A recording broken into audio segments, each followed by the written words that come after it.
আটকায় দিছে, হাতে হাত লাগায় ধরে আছে আরশে আজিম পর্যন্ত। আল্লাহ নিজে কুদরতি ভাবে জিজ্ঞাসা করেন, ফেরেশতারা এই জায়গায় যে মাঠের মধ্যে বসলো এরা কারা? আল্লাহ, এরা তো আপনার বান্দা।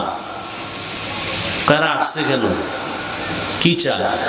আল্লাহ আপনার জান্নাত চায়, আপনাকে চায়, জাহান্নাম থেকে মুক্তি চায়। আল্লাহ কয়, এরা কি আমাকে দেখছে? কয় না তো। যদি দেখতো, ফেরেশতারা বলে, তাহলে আল্লাহ আপনার জন্য জীবনকে বিলায় দিত পাওয়ার জন্য। আমার জান্নাত দেখছে? কয় না। যদি দেখতো তো জান্নাত পাওয়ার জন্য সবসময় ব্যাকুল হয়ে যাইত, গুনাহ কি জিনিস জীবনে চিনত না। আমার জাহান্নাম দেখছে? কয় না। যদি দেখতো তাহলে 24 ঘন্টা শুধু কান্নার উপরেই থাকতো, গুনাহ যেন না হয়। আল্লাহ কয়, যেই বান্দা তোমরা নিষেধ করছিলা বানানোর দরকার নাই, আর সেই মানুষগুলো সারাদিন বৃষ্টি, নাকি এলাকায় বৃষ্টি হয় নাই? হ্যাঁ, চিন্তা করেন, আল্লাহর চিনেননি? আল্লাহরে চিনেন? চিনলে বয়ে বয়ে কোরআনের বাগানে, বেহেশতের বাগানে বয়ে বাদাম খান, ভয় লাগে না?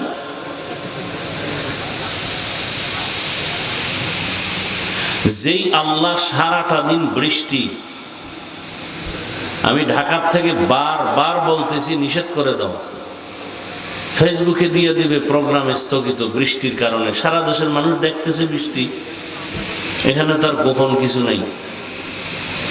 আমি একেবারে আশা ছেড়েই, দরকার নেই, প্রয়োজনে আমি 1 সপ্তাহ পরে আবার তারিখ দিব।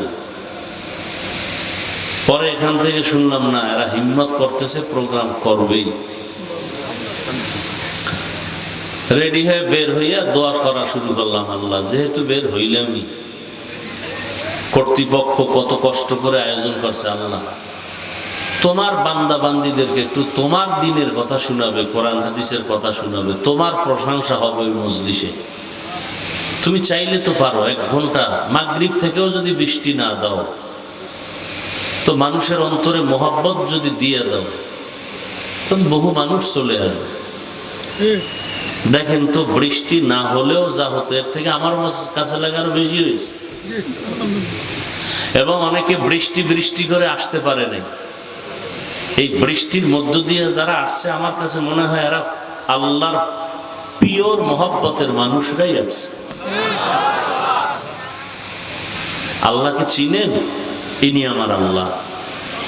যিনি অসম্ভবকে সম্ভব করেন, তিনি আমার আল্লাহ। মাঠে বসছেন আপনারা, আর আপনাদের মধ্যে কতটা মোহাব্বত। আল্লাহ আপনাদেরকে ভালোবাসবেন না তো কাকে বাসবেন? আল্লাহ মজলিসকে কবুল করেন।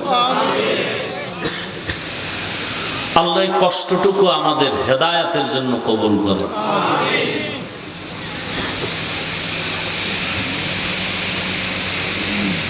তো বলতেছিলাম, দুনিয়ার পিছনে যারা পইরা ঘুরতেছে, আখেরাত চিনেই না। এরা নামাজে দাঁড়াইও দুনিয়া দুনিয়া দুনিয়া দুনিয়া।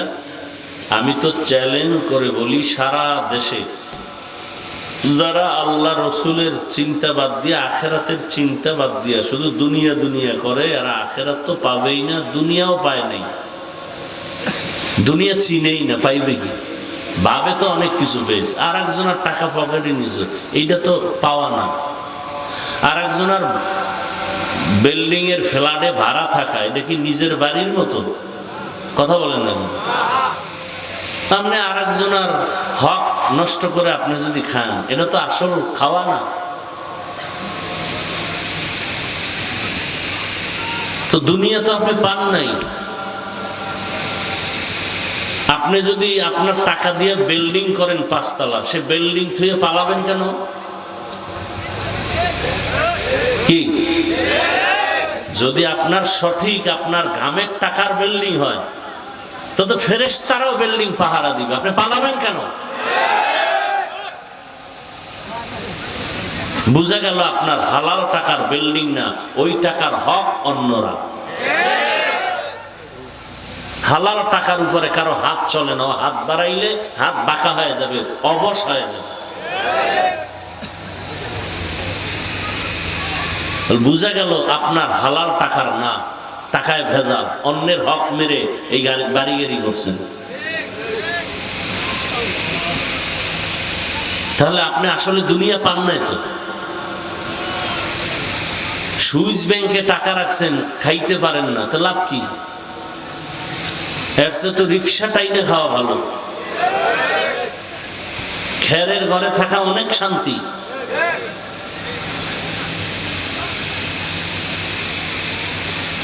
আল্লাহ বুঝার তৌফিক দান করেন। আচ্ছা, মানুষ দুনিয়ার পিছনে দৌড়ায় কেন? এই যে এত বয়ান চলতেছে আখেরাতের, দুনিয়ার পিছনে মানুষ এতটা আগ্রহী। তাবলিগওয়ালাদের বয়ান আখেরাত নিয়ে, পীর সাহেবদের বয়ান আখেরাত, দুনিয়া ছাড়াও আখেরাত ধরো। এত বয়ান, জুমার খতিব সাহেবের বয়ান, দুনিয়া ছাড়াও আখেরাত ধরো। এরপরও মানুষ দুনিয়ার পিছনে পড়ে আল্লাহ চিনে না, নবী চিনে না, বরং হুজুরদের বিরোধিতা করে আর বলে নামাজ না পড়লে আমাদের দিল পরিষ্কার, ঈমান আছে, আপনারা নামাজ পড়ে কি পাইছেন, এত বয়ান করেন না, এত টুপির বয়ান লাগে না, বহুত কিছু। আচ্ছা বলেন তো, দুনিয়া স্থায়ী না অস্থায়ী? কি আপনাদের ধারণা কি? দুনিয়া কয়দিনের জন্য? 60 বছর 70 বছরের গ্যারান্টি, 1 বছরের গ্যারান্টি, 1 মাস, 1 দিন। ওই যে দেখেন না, কয়দিন আগে বিদেশ থেকে আসছে স্বর্ণ অলংকার নিয়ে, এয়ারপোর্ট থেকে গাড়িতে বউ সন্তান সব নিয়ে বের হয়ে বাড়ি যাওয়ার আগেই পানিতে পড়ে গেছে, দেখেন নাই? এর নাম দুনিয়া। 1 সেকেন্ডের কোনো ভরসা নাই। এরপরে দুনিয়ার কামাইয়ের পিছনে শান্তি না কষ্ট? কি দুনিয়ার পিছনে যারা দৌড়ায় এদের কি শান্তি না কষ্ট? যারা মাঠে কাজ করে শান্তি না কষ্ট? কষ্ট। চাকরি করে, ব্যবসা করে, কষ্ট ছাড়া দুনিয়া পায় কেউ? বলেন, দুনিয়ার তুলনায় আখেরাত স্থায়ী না অস্থায়ী? স্থায়ী। যার শুরু আসে আর শেষ, এবং আখেরাতের কাজে কোনো কষ্ট নাই বললেই চলে। টুপি মাথায় দিয়ে দিছি, এখানে কি কষ্ট আছে? যারা একটু ভারী টুপি দিছে না, আপনার একটু কষ্ট থাকতে পারে। আমগো টুপি তো হালকা, লাগেই না। বাকি আপনার ভারী টুপির থেকে আমার টুপির দাম বেশি। পৃথিবীতে যদি সব থেকে বেশি দামি থাকতো, আমি টুপি কিনতাম দাম দিয়া। জুতা যদি 3000 টাকা কিনেন, টুপি কিনবেন আরো বেশি দিয়া, যদি থাকে সেই মানের। তবে সব সৌন্দর্য হতে হবে রসুলের আদর্শের লাইনে, মন গড়া না। চুল, আমার চুল যেভাবে কাটছি কোনো কষ্টের কিছু, বরং যারা একটু আঁকা বাঁকা করে কষ্ট সব ওদের। পুরা মাথার চুল জঙ্গল, উকুনে বাসা বেঁধে আছে। সত্য কথা মানেন আর না মানেন, স্বীকার করিয়েন। আচ্ছা, আপনারা মনে করেন আমরা এই যে জামা পরছি একটু বড় জামা না, অনেক মূর্খরা বলে আমরা কাপড়ের দামকে অনেক বাড়ায় দিছি। আচ্ছা দেখেন তো, 12 মাস কিসের গরম কিসের শীত, ঠাডা ভাঙ্গা গরমের মধ্যেও যারা উকিল ব্যারিস্টার, প্যান্ট শার্ট টাই, এর উপরে আবা, আবার উপরে কাবা, হাত মোজা পাও মোজা, এরপরে শু। কি সত্য কথা স্বীকার করেন না কেন? তাহলে কষ্ট কি এদের বেশি না আমাদের বেশি? তা ওদেরটা বলেন না, আমাদের বলেন কেন?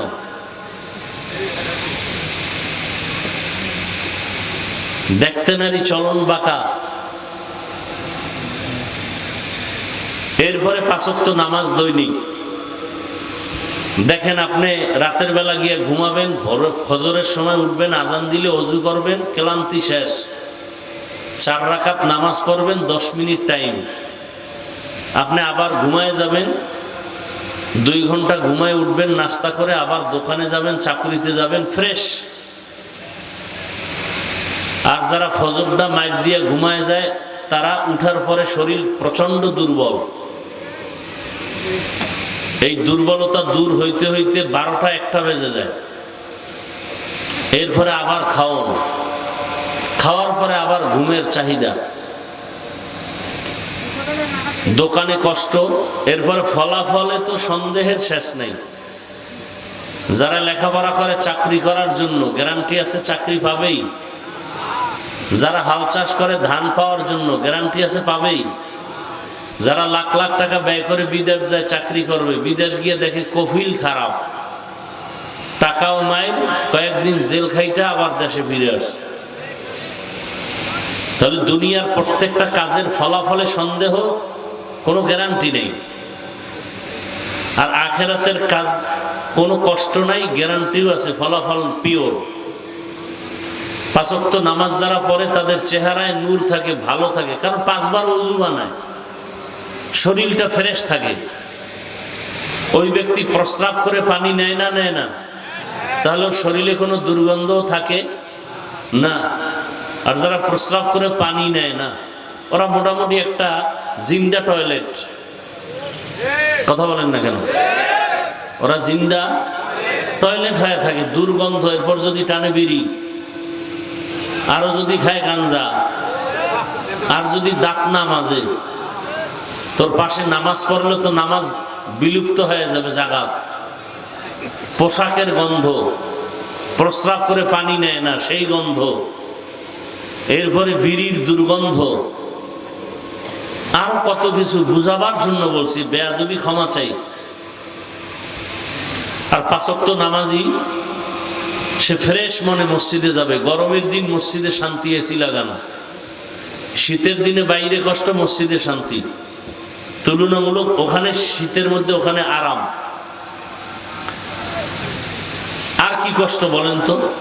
রমাজানে রোজা রাখি, কত শান্তি, ইফতারি করতে বসলে কত আনন্দ। কি বেনামাজিরা সইতে না পাইরা বেরোজাদারাই আমগো লাগে ইফতারিতে বয়, আমগো সে বেশি খায়। জানা তো নাই যে ও যে রোজা রাখে নাই। রোজা রাখলে বেশি খাইতে পারে না, যেটি খায় বেশি ওটা রোজাই রাখে না। জিজ্ঞাসা করা হলে ফতুয়া রেডি, রোজাও রাখলাম না, ইফতারিটাও যদি না করি তা আল্লাহর কাছে কি জবাব দেব? আখিরাতের কাজে কোনো কষ্ট নেই। আপনারা যে যতটা আমাদের প্রতি প্রশ্ন ছুড়ে দেন, একটাও প্রশ্ন না, সব কিছু আক্রমণ। আমরা আপনাদের কাছে প্রশ্ন করতে পারি যেগুলোর জবাব আপনাদের কাছে নাই।